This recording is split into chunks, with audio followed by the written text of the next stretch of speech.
Today's verse is in Matthew 7:7, in which Jesus says, "Ask and it will be given to you, seek and you will find, knock and the door will be opened to you." This verse falls toward the end of Jesus' most famous sermon, the Sermon on the Mount. His entire teaching has been on what life in God's kingdom looks like, and as he begins to draw his sermon to a close, he shares this very bold invitation.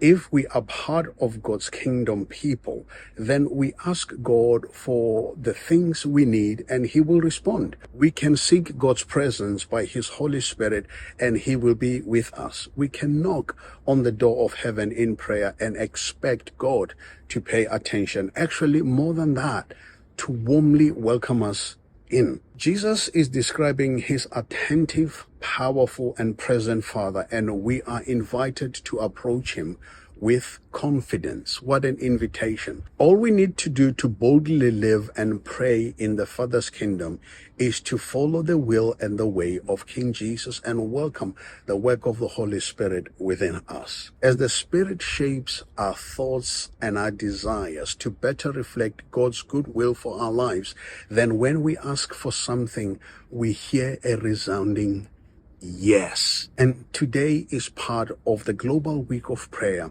a special week when Christians around the world are uniting to ask God to make his glory known to everyone on earth.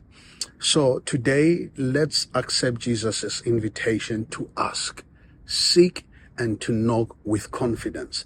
Is there someone you know who wouldn't call themselves a Christian, but whom you are hoping will seek God and find him for themselves? So let us pause and ask God to open the door of faith to them, whether they are actively knocking or not. God bless.